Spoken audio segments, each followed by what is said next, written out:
I would like to introduce my esteemed guests. I hope the topic will be interesting because we will be discussing the few strategies that our region adopted to fight VAT fraud phenomenon. So this is just a good comparison to our Polish efforts, because we are talking so much about Polish strategy, Polish reforms that bring us additional resources to our budget, but we do not know much about Czech, about Hungarian, about Bulgarian strategies.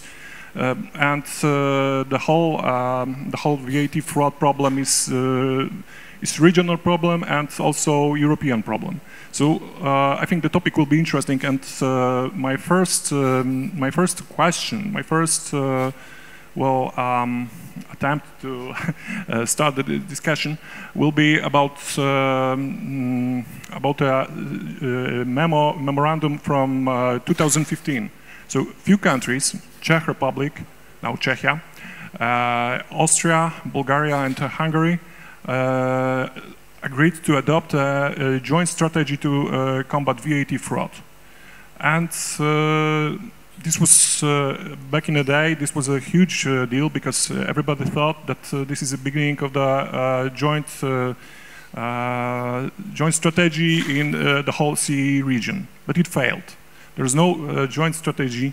Countries adopt different ways. The problem is similar, but different ways to combat the problem.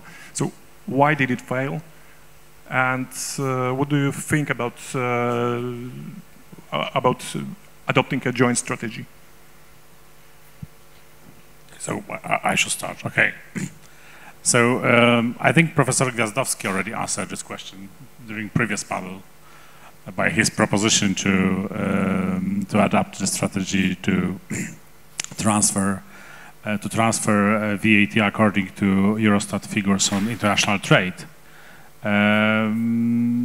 because it requires different tax systems, as you said, different countries with different level of development of administration, different appetite for informatization, and also to some extent opposite interests, and I will explain why in a minute, to cooperate. I think these first issues are quite clear, but why do countries have opposite interests in fighting VAT gap, VAT frauds, VAT whatever? The reason is that the easiest, the first solution adopted by European countries, and then other solutions, but the first especially,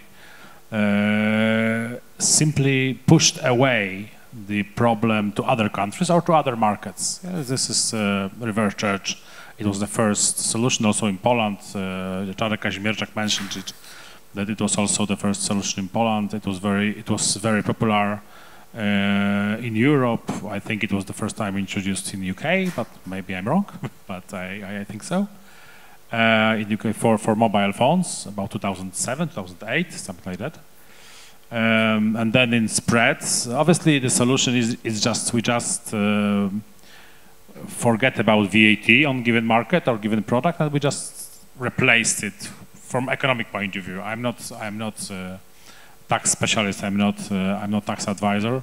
So I know that from technical point of view it's a different animal, but from economic point of view, reverse charge is just replacement of VAT by general sales tax as in USA. So if we do it, so obviously it's much harder to because the frauds are made by VAT, specific VAT structure. But carousels, we spoke about the film. So if we just introduce such a mechanism, the easiest way for criminals is first to change the market in given country, or just to change the country.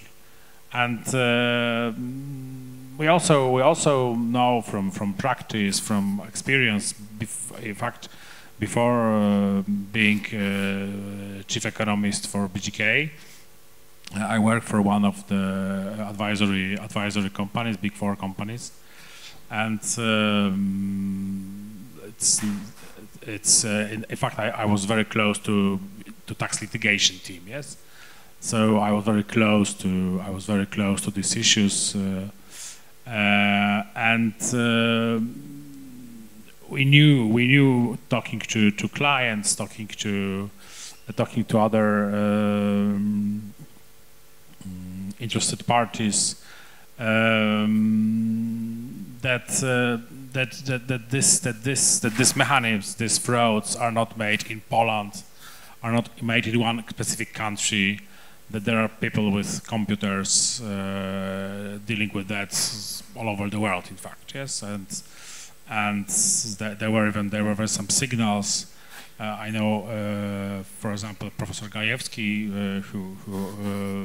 who's quite known for his work on taxes, mentioned it that possibly even part of this money taken in the form of VAT frauds went to organizations as ISIS, for example. Yes, so it was international issue. So fighting this with such solution as reverse charge was obviously efficient for one market. It was good for those, for example, companies which operate on this market because it cleared the problem. It was partially efficient from the point of view of single state, but it is not efficient definitely from the systemic point of view of international cooperation. And in fact, any such solution requiring, even if you build, for example, if you build IT system, it's hard, yes, to build it even within the country, yes. So if you want to do it internationally and share it, especially if these are all administrations, public administrations, and anyone who has any experience dealing with public administration, trying to buy anything, organize anything by public procurement, knows that such complicated stuff, and especially international perspective, are simply very, very, very hard to operationalize. It's easy to sign documents, it's easy to declare some common actions, but then if you have technical introduction, it's simply much more complicated. So this is this idea, and the third reason, this different level of administration capacity, of I would call it how to say it, skills of administration. Different countries also is obviously also the problem, because any chain, any system will work as well as the weakest part of the system. So if we have such declaration done by countries with different levels of skills of development of administration in total, obviously it is not favorable for those who have better developed administrations and normally lead such deals. So that's I would say what I would see the reasons there from very general perspective. Thank you. I think that from the perspective of the Czech Republic, there were not significant demand for this joint strategy, because how we discuss with our companies and with entrepreneurs in the Czech Republic, when there is some problem identified on some cross-border area in some part of Europe, in the VAT area, everything is really fast, and if we try to solve it in one area, it will appear somewhere else. The structure of the Czech Republic is somehow that we have lots of foreign investors foreign customers, even the suppliers, are from, for example, from western parts of European Union. And of course, in the Czech reality, many even Czech companies have a legal seat in Netherlands because of some more efficient judicial system or some special services which are provided in such an advanced market economy for entrepreneurs. Or, for example, some of them are even in Ireland, and not only because of lower VAT, income, lower rate of income tax. So they were asking us why to solve it like regionally on some special area. We need to solve it on a level of European Union. And it's obvious because, for example, when there is some tax control, when the controllers and officers came into some company, we always advise to the government and to the Ministry of Finance to make deep analysis just before the controllers will enter the company. And without cooperation on the level of European Union, on the level of all European countries, you will not get the detailed data about all possible connections of such a controlled company with rest of the Europe. So when we try to create develop a single market, I think it's necessary to create it on the European level, and it's the reason why there was quite mild support for this in the Czech economy. And of course, just in the time and during last years, there was under preparation some another initiative which are quite similar or have some similar goals. For example, it's called fair and simple taxation, and if these goals will be realized, it could be even during Czech presidency, which will be in the second half of next year. But it's a question how efficient our presidency will be.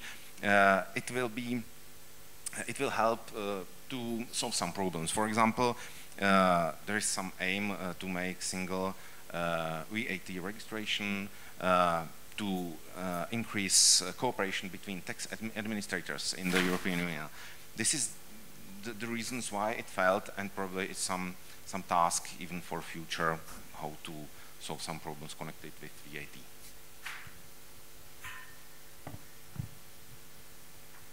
Ladies and gentlemen, good afternoon. It's a pleasure being here with you.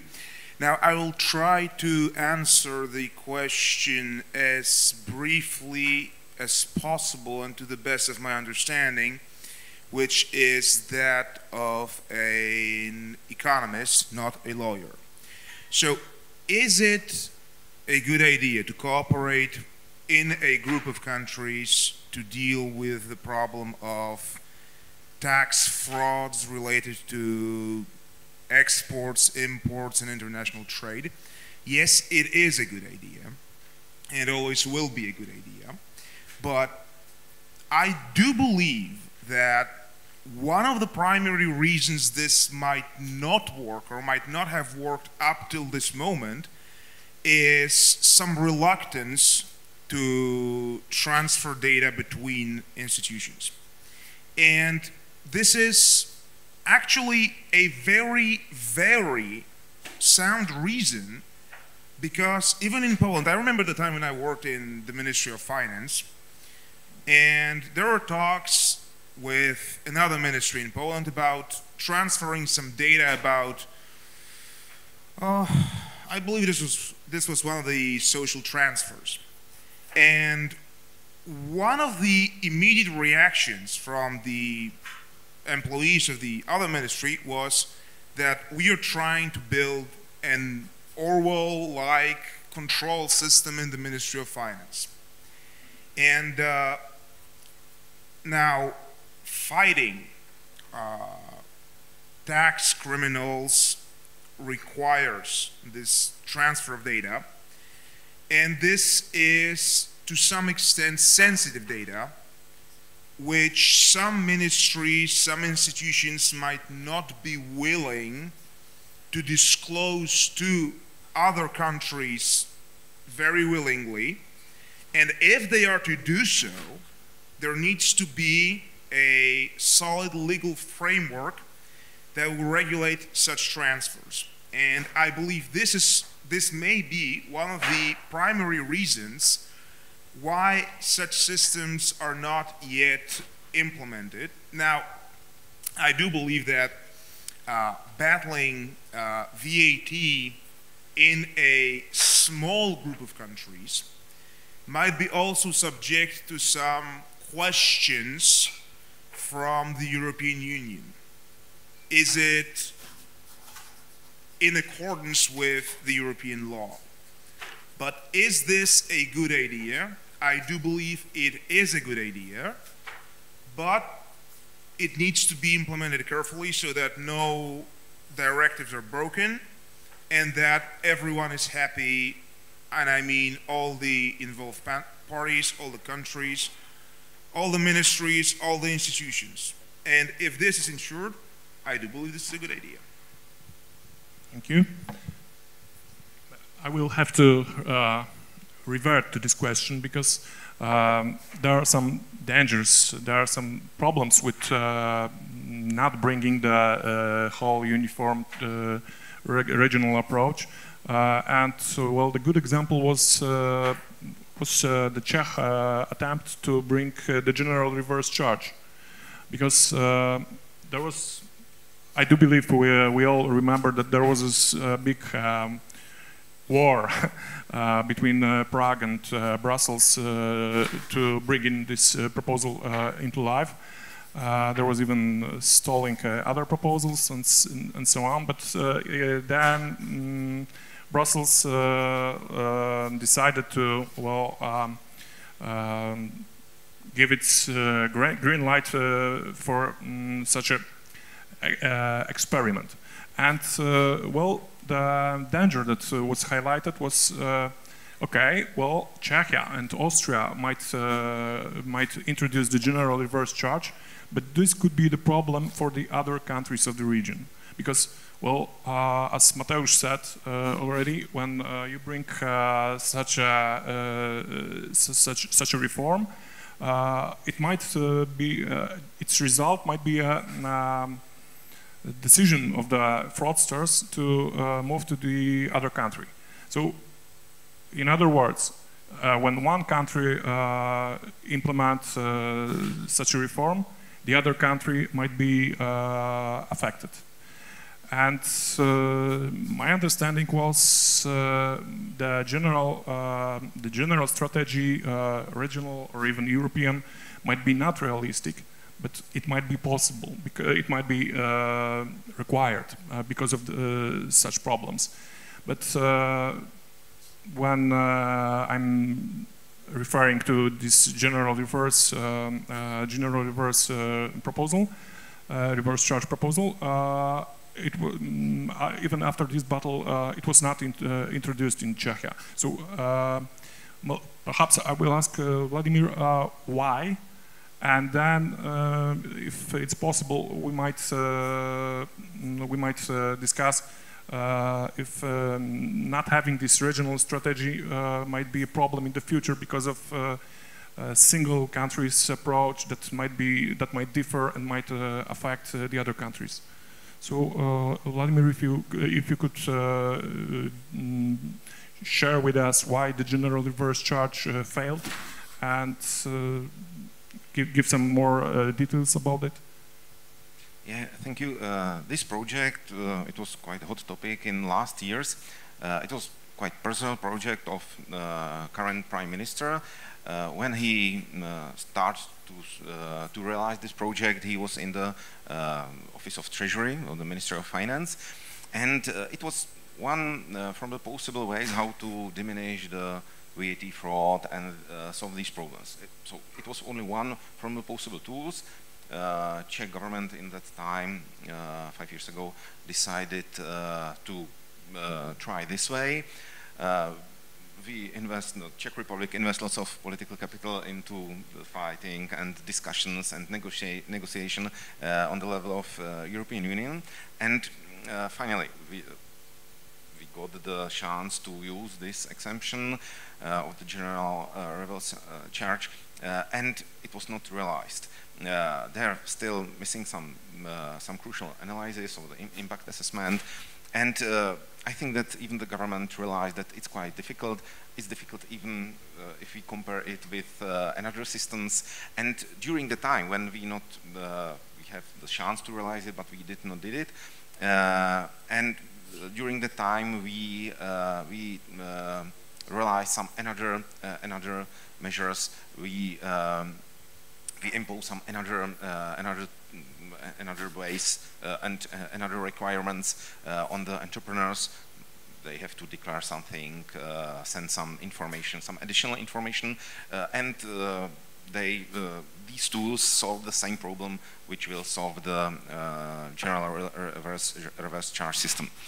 So now there is, I think, no more discussion in the Czech Republic about reverse charge.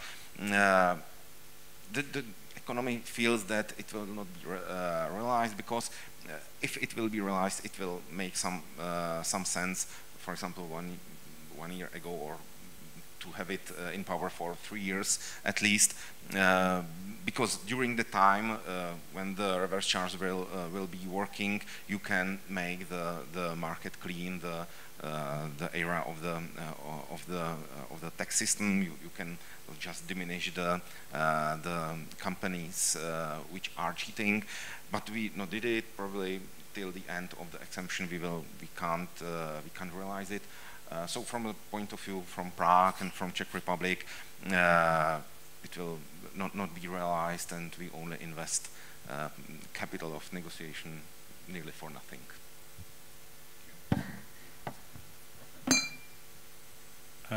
I think I already answered this question, but talking about the general reverse charge, in fact, changes the VAT into some other tax. But once again, if I can say another story, working in this one of these advisory firms, I was asked inside the company to calculate the VAT gap in 2011, 2012, I don't remember now. And obviously I didn't deal with this issue earlier, in fact. So I just started to make what any economist would do. I would start to make initial literature review about the subject.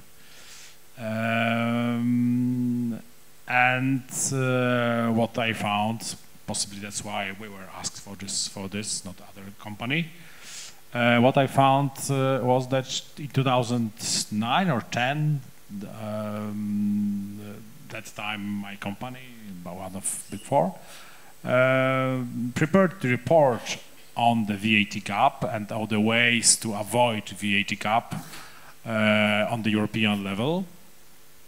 And it was dated, I think it was issued in 2010, so much before anyone in Poland heard about the issue. In fact, I still remember some letter from the Deputy Minister of Finance of 2012 stating bluntly that the VAT problem in Poland does not exist to Polish Parliament, but that's on the margin.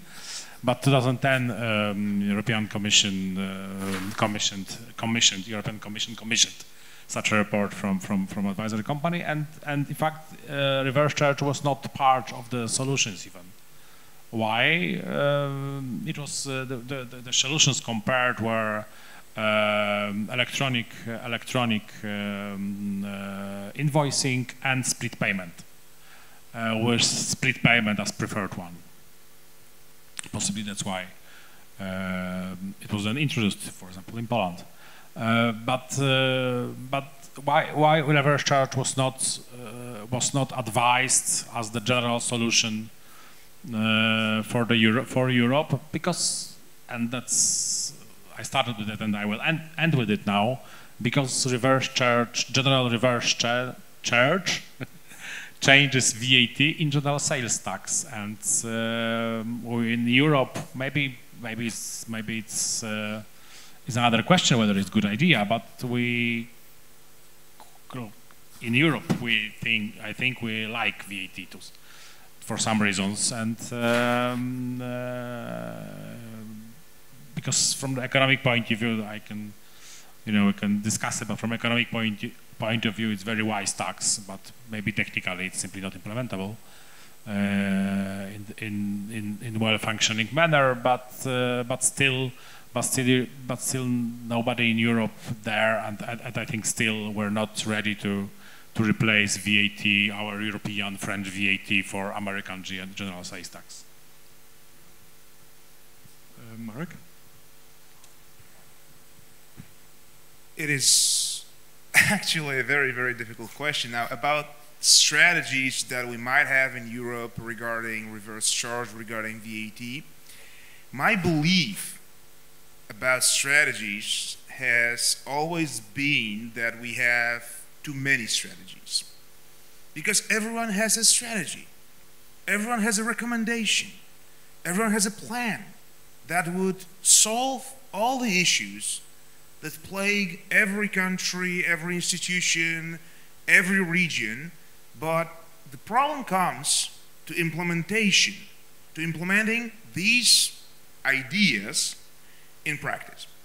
And what has been said is actually very important because, for example, if we try to operate in a smaller group of countries to fight a problem like tax frauds on reverse charge, this might be subject either to questions from Brussels, as in case of Czechia, which tried to implement a mechanism with Austria and failed because of Brussels, or the tax evaders might simply switch locations to which they export their goods and services.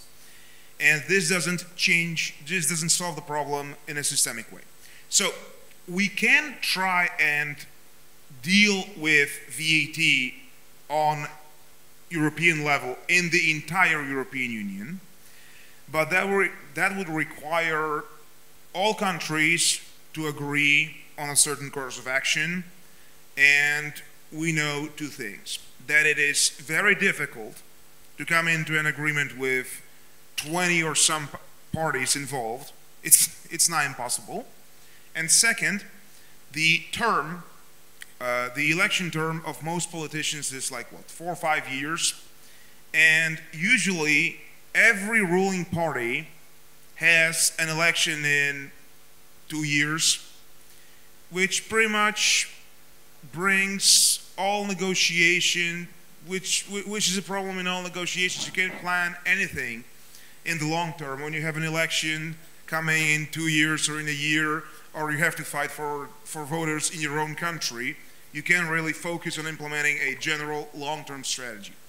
Now, is it a good idea to replace the VAT with a general sales tax? From an economic perspective, it might be a good idea, but as Mateusz said, we like VAT in Europe for whatever reason, and the primary reason is we are accustomed to a VAT tax. So it's like flipping your entire system, your entire world on its head.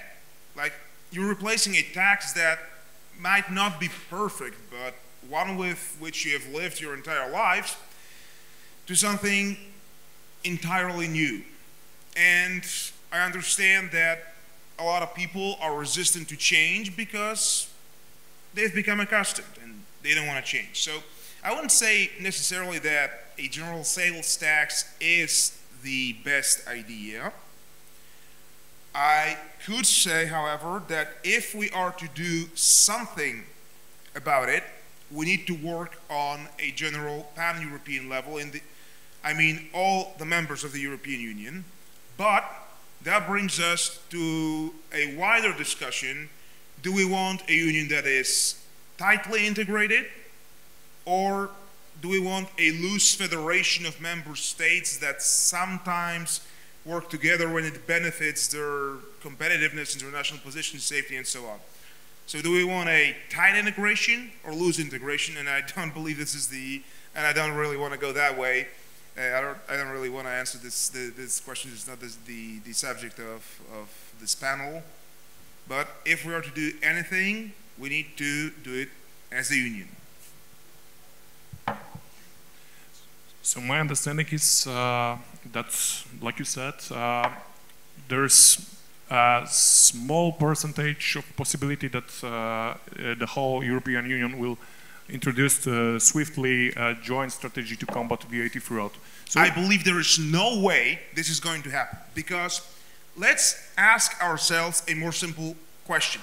Has any one of you present in this room ever tried to organize a party for 20 or 30 people? I believe everyone has tried at some point. So is it easy to agree on a date, on the music, on the drinks and so on? It's not. So it's going to be even more difficult when it comes to countries and a complicated subject like VAT. Okay, so sticking to this, to what you said, imagine 20 other rooms with different music, the loud music that well gets on the nerves of the neighbor, and well there's let's say 3 people of them are enjoying the music of the 4th one. The 6th one wants to call the police and so on. But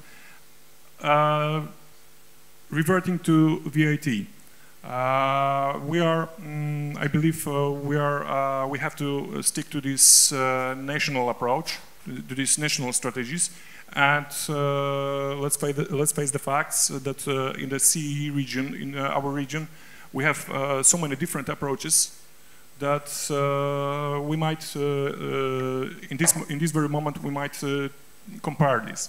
So let's begin from the IT solutions. Few countries, including Poland, introduce smoothly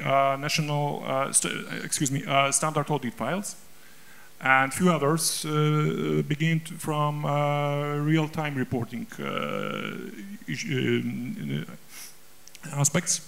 And well, there is, let's say, countries. There are some countries that want to introduce the both strategies. So so standard audit files and real-time reporting.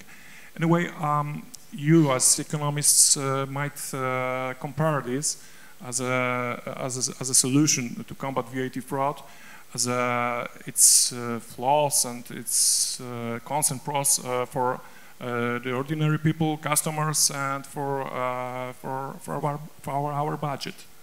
So standard audit files, real-time reporting, and other IT solutions. What do you think about it? Okay, thank you. That is actually a subject that I enjoy very, very much because it involves data. And all these files that you have mentioned is nothing more than data. And data is as valuable as are the analysts that work with this data. So, per se, coding files, real-time reporting doesn't give anything, but it provides the ministry and the tax offices with some information. Now, this information has to be processed, has to be extracted, and based on this information, there can actually be some work done. Now, I remember very, very briefly, I used to work on the VAT, the single control file. And while as a data set it is incredibly dry, it is nothing like, for example, national accounts, which are very, very interesting because they cover a wide variety of topics. This is incredibly dry. Still, there can be some algorithms implemented, there can be some time series evaluation, unusual patterns, pattern identification, and so on, which basically allows the tax offices to detect something unusual and perhaps work with this information and, for example, send a tax control.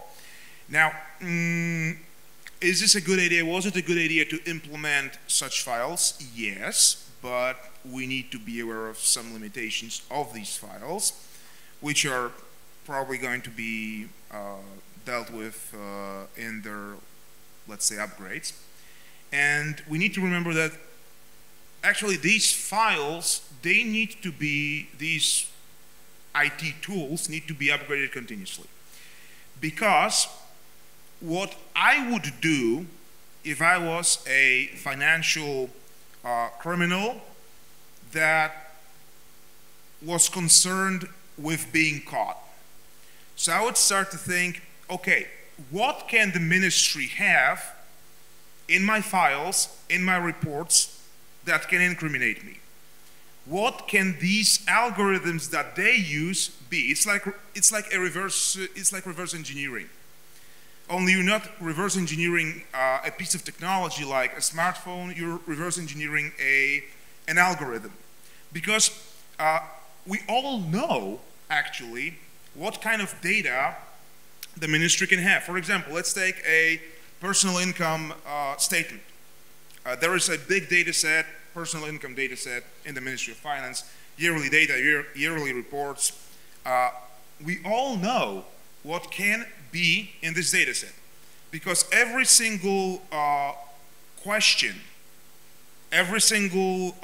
you're asked on the form, like what was your income, and so on, is a separate column in the data set. So we all know what data the ministry has. The question that remains is what can be extracted from this data. So we need to bear in mind that these algorithms that are used right now to detect some anomalies, which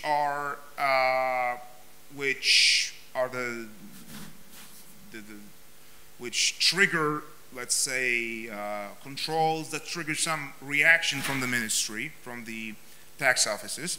These algorithms can be reverse engineered, and if they can be reverse engineered, the tax evaders can actually come up with some solutions how to work their way around them. It's like a fight between the World Anti-Doping Agency and these sports people that decide to take performance-enhancing drugs. It's a constant state of battle between the legal offices that want to eliminate these actions and people that want to cheat. And we just need to remember that all these control files, all this data, all this real-time reporting, it's not for granted, it's not set in stone, and algorithms that are based on this data need to be upgraded continuously. Thank you, but my understanding is that we might even introduce real-time reporting, but I mean the real-time reporting. So I guess it's, well, it could be a big problem for the normal business that operates, I don't know, in the retail services or something like that. But on the other hand, when you have real-time reporting, you have real-time info about the VAT fraud, VAT carousel. Well, two questions. What do you mean by real-time reporting? So what if I pay cash for some goods and services, and then information about this transaction needs to be put into a form, uploaded onto a server, and so on and so on. And the algorithms work, they have a certain speed of action if you're working with lots and lots of data, even if you have good code, really nicely written, this code is fast. And we have to remember that we're talking about data sets that have millions, if not hundreds of millions of entries. And the real-time reporting only increases the amount of data we have. So code needs to be as fast as possible, but it will still take some time. And all the code does, all the algorithm does, is send some information. Now, this information has to be processed, and probably at the end of the line, there's going to be a human that makes a decision what to do with this information. So I do not believe that we can work, that we can, have like an instant mechanism that would instantly capture a fraud. We can have an instant alert, depending on the quality of the code, on the number of data, but there's still a decision that has to be made with the information we have, and real time, even if we're talking real time, like, let's say, let's compare it to real time algorithms that work in, let's say, cruise missiles. Cruise missiles have real-time algorithms that analyze the terrain, that make the missile fly at a certain altitude with taking the terrain into consideration. But you still need a decision to launch the missile, and the missile still needs to travel to its destination to score a hit. And it's a bit similar with the algorithms here with real-time reporting. This provides data. This is a key component of the system, like this real-time terrain evaluation is a key component of a cruise missile, but there are still decisions that need to be made, and there is still some inertia between the moment the information is obtained and some action is taken. So it's never going to be real-time, like real-time instant, like even right now, like you asked the question, I replied instantly, but there was still some time between your question and my answer, and we're never going to eliminate this time completely. Thank you. Vladimir, your thoughts? Yeah, I think as you mentioned that some different system is in Hungary and in Poland. Of course, in the Czech Republic there's totally different system, and it's probably the reason why it's difficult to make some system which will be present all in the Europe, and probably it will be impossible for next 100 years. In the Czech Republic we have control statement. It's like old school form which the taxpayers have to fill and send to the tax office. And of course after that, when during the tax return the tax administrator has two sources of data, so he can compare what was the original amount of tax liability and then what is the real paid tax. It's a bit problematic. Of course, in the Czech Republic, it's not online. Tax administrator he has more resources. For example, some evidence of payments for middle-sized and small enterprises, for taxpayers there will be some new system which will be online. It's called Modern and Easy Tax. It's quite funny name because, of course, even after the beginning of it's already started, but it's not easy and it's not so much modern because these systems are not totally interconnected. It's a problem that the tax administrator and all administrators they have quite lots of data, lots of resources of the data, but they are not really able to work with them, to use for deep analysis, to eliminate, for example, the control, that they can identify some cheating just in the beginning from the available data.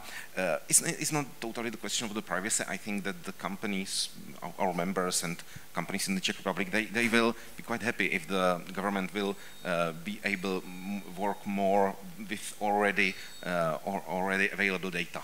So we think that probably it will. One of the solution is that during the, as I mentioned, the fair and simple taxation, as well, quite funny name. If there will be some progress, and the tax administrators and the governments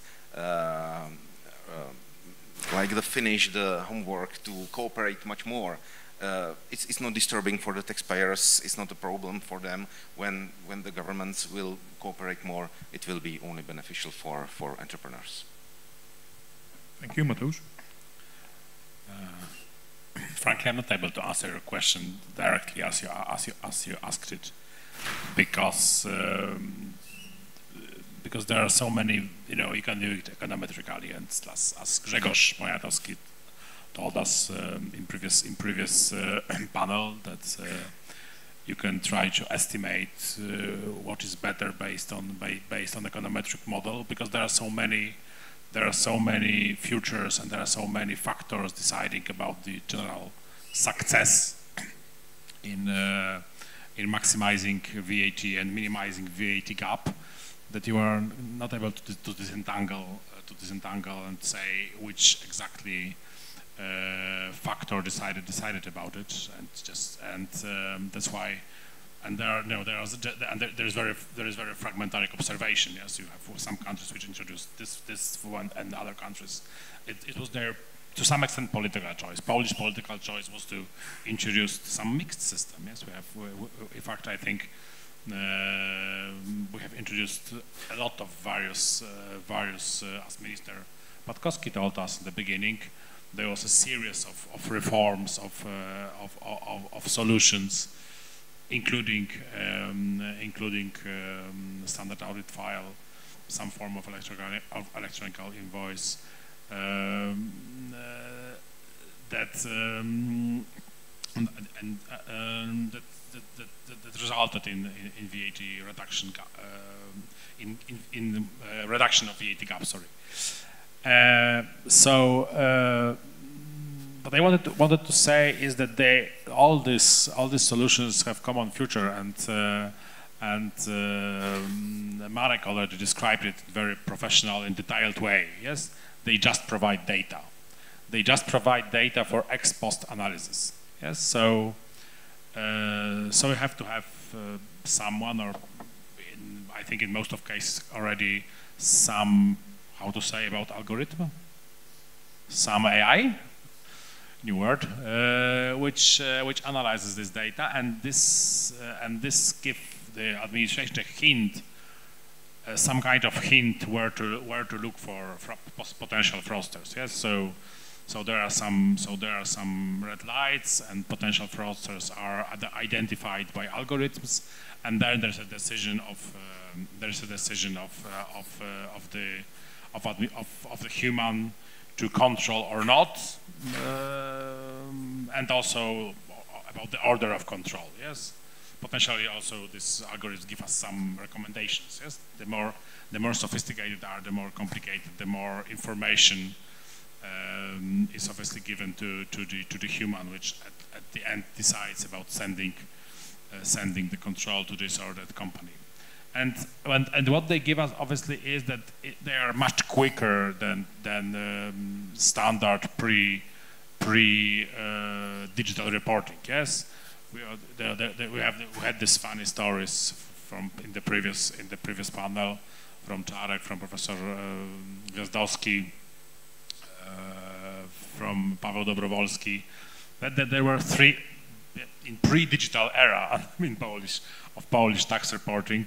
They were like the standard time the company could operate without being noticed, without giving any data to tax officials, was 3 months or even 6 months. Yes, and the companies used it. So this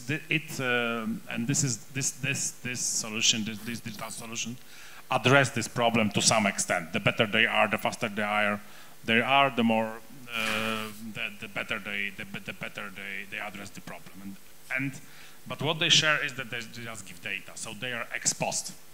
Yeah, so there has to be something has to happen. Then we have analysis. Then we have data. We have algorithm analysis, and we have the control or whatever. Yes. But there's and I think that's why it was introduced in Poland. We have solution that one is reverse charge. Yes, that solution that simply takes the VAT away from the potential of being stolen by whoever. Yes, by fraudsters. The first one is reverse charge. Yes, but this is okay. This already we discussed it. It changes the system. In fact, it means that we abandon VAT if we made general reverse charge for entire Europe for all the markets, which is one of the solutions, potential solutions. But we also have split payment, yes, which more or less gives us. I know there are a lot of complications with split payment. There are a lot of difficulties, a lot of costs, even from the point of view of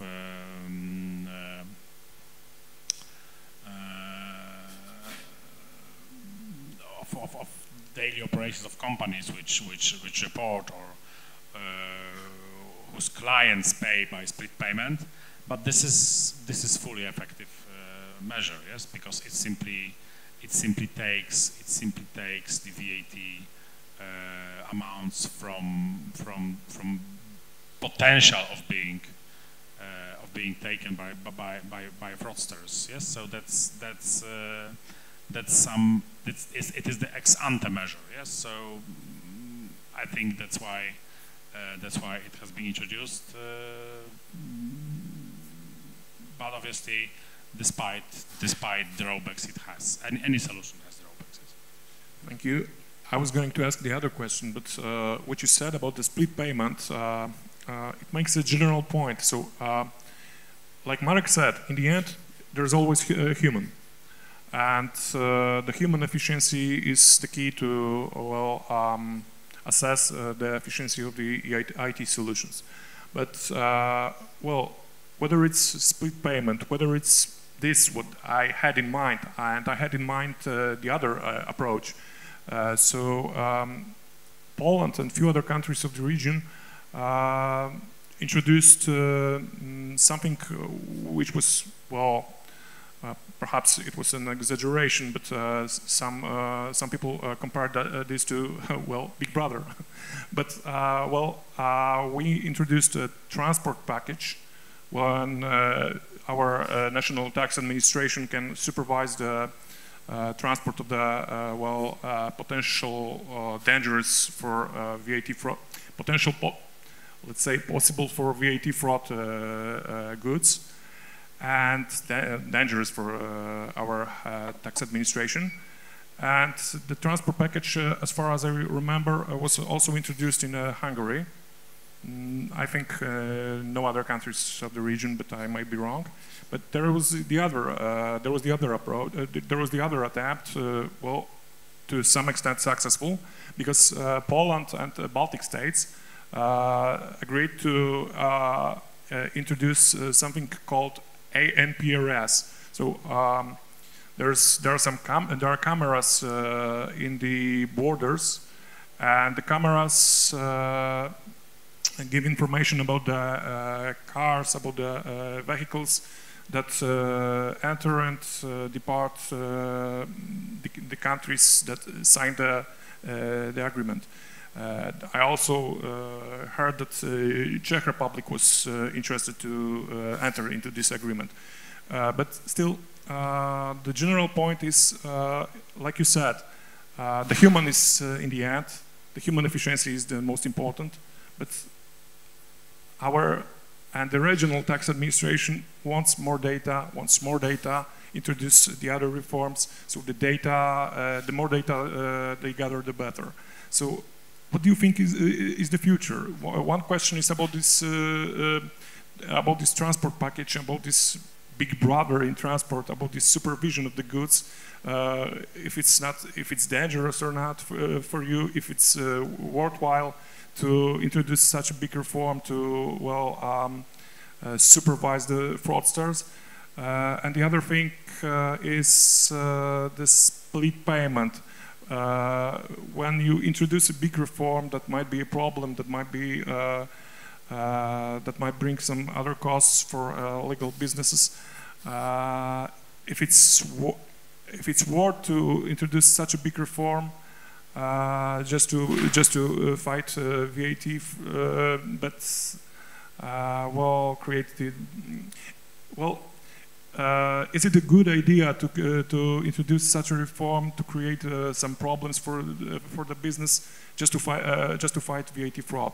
So my first question, there are two questions. Sorry about that, but let's begin from Mateusz. Okay, you didn't give me the minute of rest. Yeah, okay. I think I answered the second question. Yes, I think that if you have VAT gap of 2.6% of GDP, yes, I think that you have to know that in fact I also calculated VAT gap, yes, and I did it a few months before case.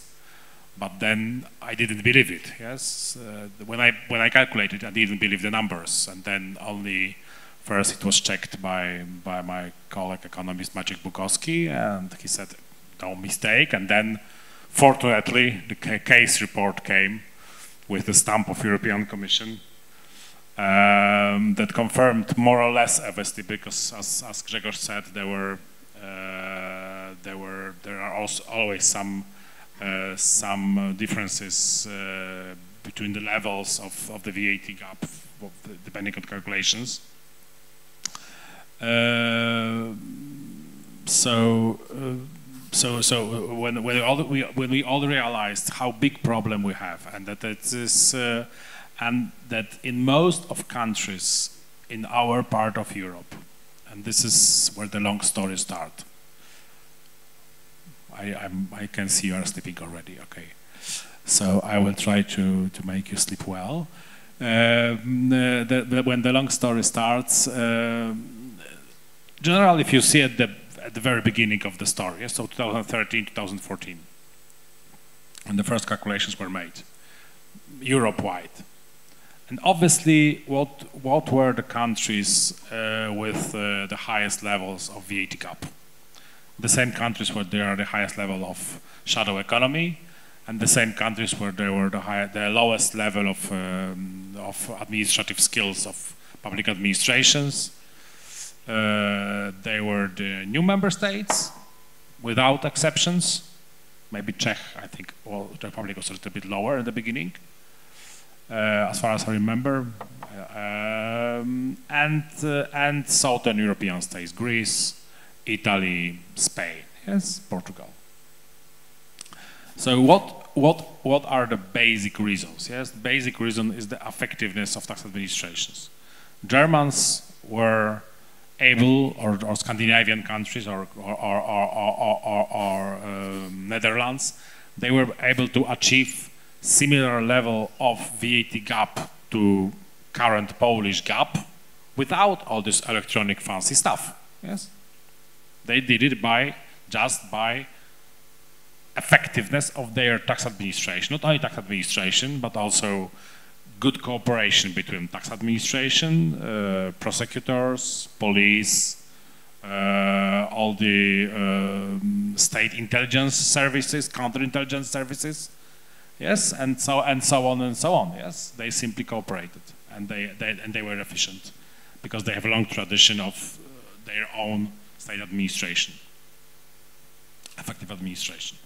So, and obviously, and so the best, so if I was the economist working, for example, for the World Bank, well, in fact, I worked for them for a little bit, I would say, okay, recommendation is that the countries of Central and Eastern Europe and Southern Europe have to increase the level of capacity of their administration. And that's the recommendation, pound stamp, business, yes, business as usual. But fortunately enough, we were entering digital era, which is now evolving very quickly, and even after COVID even more quickly. And we have, I would say, very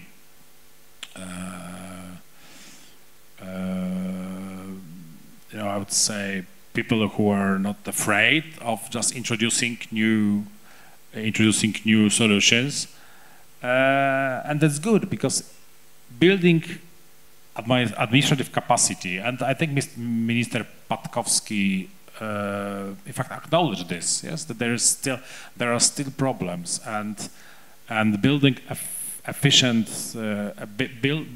administration will take us years, yes, as efficient as German or Dutch or Danish or Swedish, yes. So there was no time for that because we were losing this money. We're not losing that. I think that my first estimate of VAT gap in Poland was like about 40 billion zloty in 2012. So it was, I don't know whether Czarek took it from these days, my reports, but it was exactly the amount we spent or the Ministry of Defense spent, yes. Obviously, not all of this gap was due to fraudsters. Some would say 25%, some would say 50%, some would say 75%. Yes, but we are somewhere. if you have no idea how much is it, I would always say about half. Yes, was this. So I think the only solution, if you are not, obviously you cannot forget about building effective administration, but it will always take years. It's impossible. It's changing people. It's like is always the multi-year process. Yes, if you do it efficiently and you manage it well, and you have no breakups, and so on and so on and so on, and you have no interests which are opposite and so on. It's much easier in countries like Poland, like Hungary, like Czech Republic, like Romania, or Greece or Italy, to introduce some electronic based solutions, which, given the weak level of our administration, will enable this administration, will make it easier for this administration to work more effectively and to generate more incomes. And I think that's why in Poland and in other countries of Central Europe and also in Southern Europe, yes, we introduced much more sophisticated digital mechanisms than in Western or Northern European countries, because we simply needed it, and it was quicker and faster. So yes, we have to do it. Thank you. So Vladimir, what are your thoughts? Should we gather more info? Should we gather more information? Should tax administration gather more information when it can have problems with assessing them, with taking notes? Yeah, if you mentioned the problem of Big Brother, so I think that in spite of the large amount of data which already the business sector provides to the government, the reality is quite still far from the Big Brother problem, because it's on the storage and the government, as I said, is not working on it. But in the future, I think that we will lose some part of our privacy, because if we would like to develop the system of one-stop shops, which is already in the era of e-commerce, it will be necessary, if we will introduce this system, this one-stop shops, even in other eras, it's necessary to share the data and work with them. So I think it will be necessary to just accept, if we would like to have benefits from these modern tools, is the quite from our point of view, rational development. And as you mentioned, the package, the Czech Republic probably said something, but there will be elections in the Czech Republic soon, and even, for example, as I mentioned, the Czech presidency, we always emphasize that it's necessary to prepare for such a big event, which will be in the second half of 2022.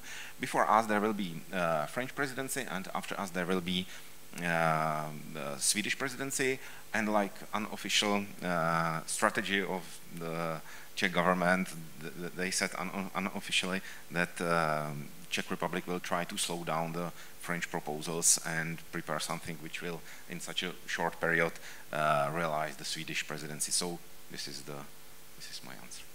Thank you. Marek, your thoughts? Okay, so first of all, Mateusz said that all of you are sleeping. Well, first of all, you have a very soothing voice. That's one reason. Second, it's going to be dinner soon, so I'm actually grateful that you have decided to stay here and listen to us and not just, walk away in search of food. But as for the questions that were asked about data, about split payment, about trust in the government, these are all complicated matters. I will try to be as brief and as concise as possible. So, about data. Are we going to gather more data? Yes, we are. Why? Because right now is probably the first time in our history when we can actually process this data like single control file, like we can have a VAT database, we can have even real-time reporting, as you have indicated.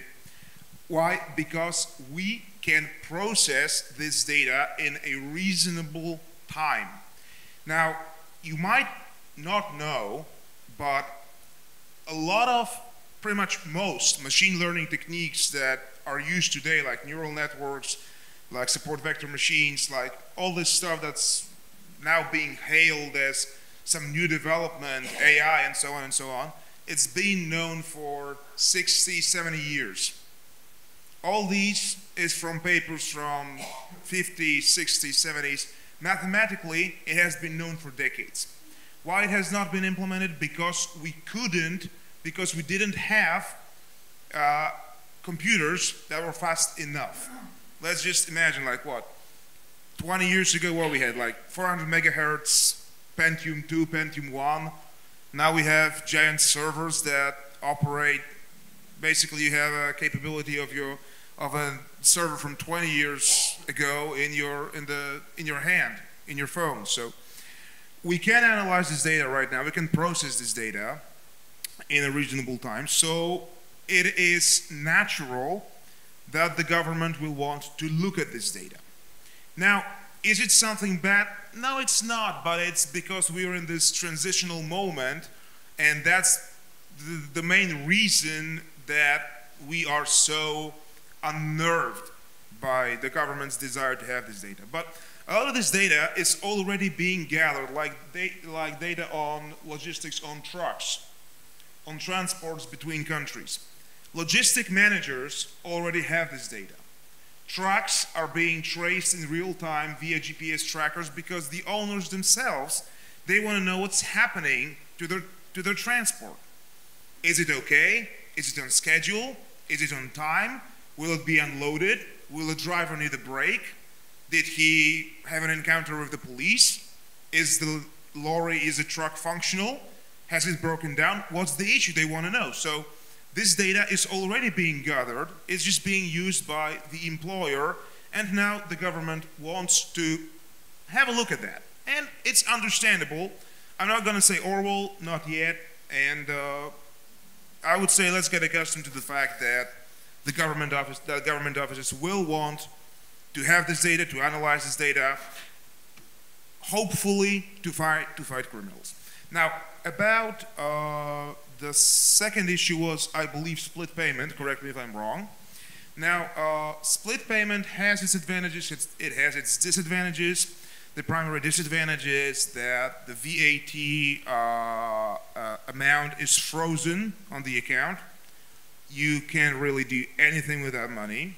So if you have cash flows that are not stable, let's say 1 month you make 100,000, then the next month you make, let's say, 15,000 or 10,000. And this 100,000 is, let's say you're doing analytical work, you're being an economist, and you netted a big contract, and you got paid 100 grand for that contract. So 15%, so 25% goes on the VAT account. You can't do anything with this money, and you could have had costs. And so the VAT that you actually paid to the tax office is like what, 10,000, let's say. But the remaining 13,000 is frozen on your account. You can't do anything with that, and that actually might be some problems. So if I were to suggest one thing, is it worth looking into a time period after which some of these funds collected on the VAT account might be unfrozen, might be used by the entrepreneur? Let's say 3 months, let's say half a year, but at some point, so that the money that the entrepreneur has earned, he hasn't stolen this money, he has paid his VAT, he has had some VAT costs, or she has had, and let them use the money, let it not be frozen in place indefinitely. That's my 2 cents. And about trust in the government. I think one of the primary reasons why it works in Germany and it doesn't work in Poland is that we were actually being occupied for the past, after the World War II. up until 89. Before that, there were times of the partitions, times where Poland didn't exist before the Second Republic. And some people might say that I'm exaggerating, but it's kind of in our blood that we do not trust the present system. Now, Germans, as far as I've spoken to Germans, they do not have this let's say, this prejudice, this bias, let's say, it's like a needle in your skull. Like, it's a very slight ping in the brain, but it's there. But they don't have it. Probably the Swedish, the Scandinavian people, they also don't have it. And, but in Poland, we have a long history of not trusting the government. So it's going, as Minister Patkowski has said, I agree completely with him, it's going to take years to build this trust, to build the idea that the state does not want to control your life, does not want to steal from you, but actually sometimes wants to give you some services that you might not be able to afford otherwise, like, let's say, protecting your border. You wouldn't be able to afford a private army. Well, I wouldn't, but you know, some people in Poland might, but I definitely wouldn't, and pretty much everyone here in this room and in Warsaw wouldn't be able to do so as well. But one thing that I would consider when building trust in the state is encouraging more professionals to work for the government. Because right now the rates are a bit low. I don't know the situation in other countries, in your country for example, but if the rates in the government offices are low, then best people, they work for private contractors or private companies. And if these best people leave, then what we are left with is mediocrity and a handful of patriots that want to do something for the country. So I would take a look into this, ensure that public sector is competitive, maybe have less employees, but ensure they are more competent, they earn more, and try to build trust in the government from the bottom based on the competence of people employed by the government. Thank you. So the last question should be, now I have an impression that the last question should be asked as the second one, because there was an example, but I would strongly recommend we should not stick to this example. It's just an example. So in Poland, in the recent days, one of the reforms was questioned by the European Court of Justice. So I mean the fuel package. So the reform was the fuel sector was really pleased with the effects of the reform. The reform was strongly approved, was even recommended by the fuel sector, but still it was questioned because it's contradictory to the European law. So my question is general. How far should CEE countries go with those reforms when our firms, our entrepreneurs want some reform, but we have to bear in mind that it could be contradictory, so it could gain our budget some revenues in the short period of time, but it might be a problem in the long period of time. Should we introduce the reform that might be questionable, but it's efficient or not? So perhaps Vladimir. Yeah, in the era of fuels and these liquid materials, we had during the 90s quite significant problems. There are large frauds, and the Czech government from the times required lots of information and lots of declaration and other documents. And when another company would like to make a business in the Czech Republic, they are a bit surprised how strict and how hard it is in the Czech Republic. And what we feel the voice of business is that it will be like a bit similar, not the scale, but a bit similar rules or some another base, that it will be comparable between European countries. It will be more efficient because the companies have not only the business in the Czech Republic and Central and Eastern Europe. They try to spread in more and other areas.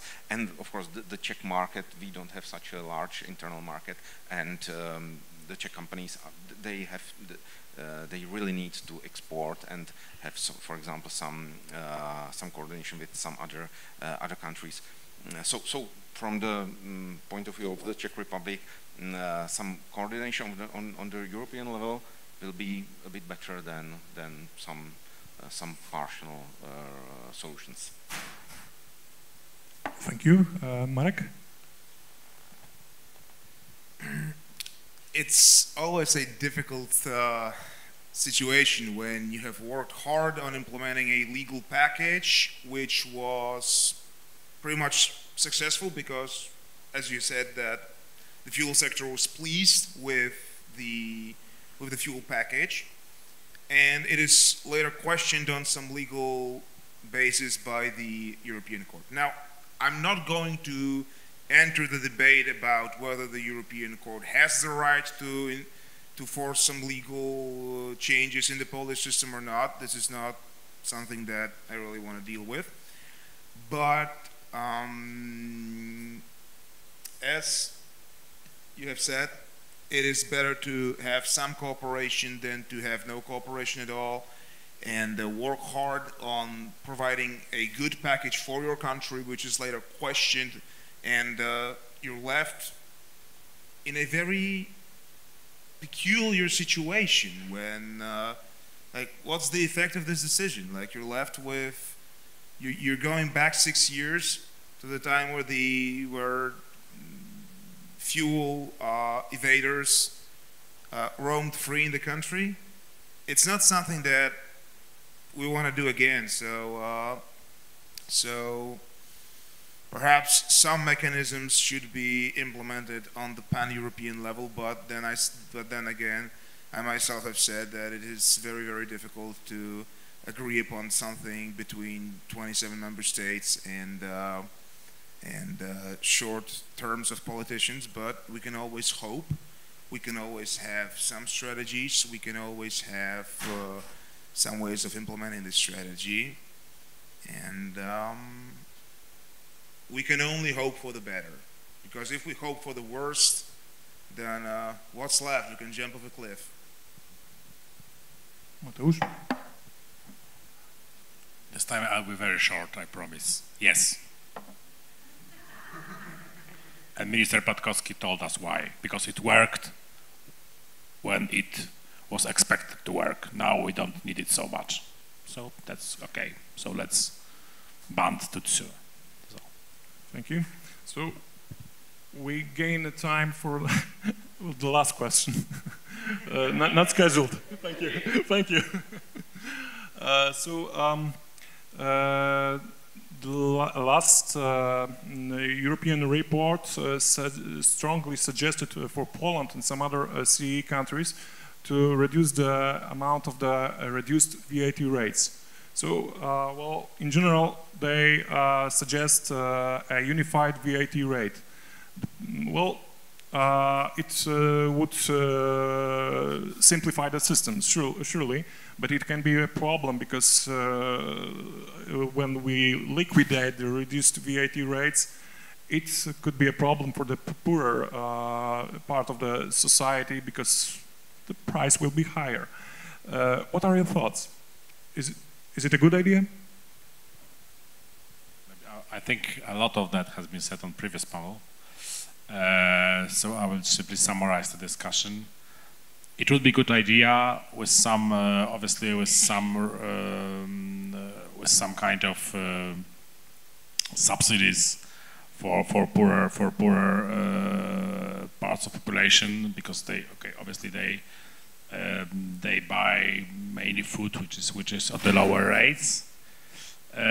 So yes, it's a good idea, but as Professor Gwiazdowski told it, as Czarek told it when he cited his conversation with Prime Minister Morawiecki, it's politically impossible because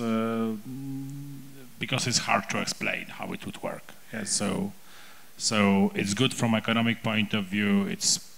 But from political point of view, it's impossible. That's what else can we say?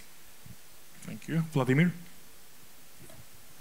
Yeah, when we have some discussions with companies, they said if the government will decrease the VAT rate 1 percentage point, we will not recognize it. Better will be not to increase the rates, and in the reality of the after Corona crisis period, for example, in the Czech Republic, we have quite significant debts and deficits, and we will be happy if the rates will not increase. Marek, thank you.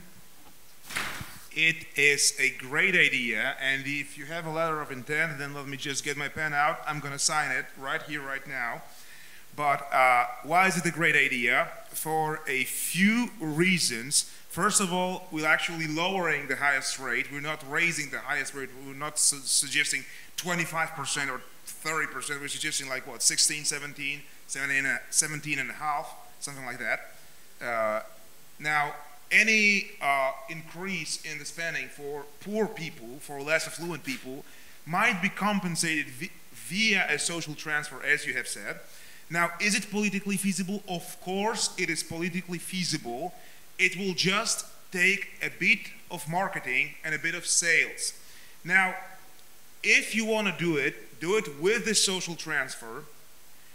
So you can always say that you support the less affluent, the less wealthy people to an even greater degree than you are doing right now, because you have created, let's say, a new social transfer for the poor people.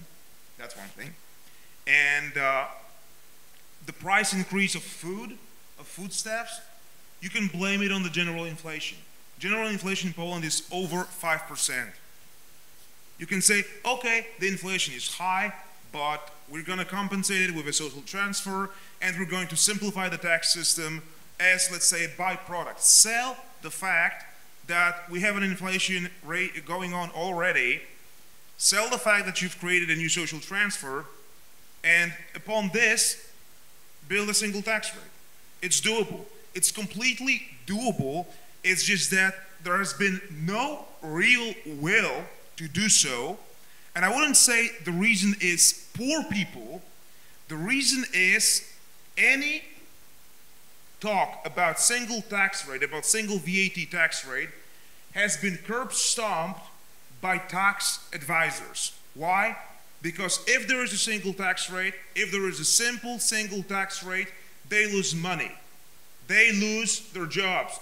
You do not need a tax advisory company to tell you, are you allowed entitled to 8% VAT rate or 23% VAT rate if there is single 16% rate. You don't need a tax company to tell you what to do.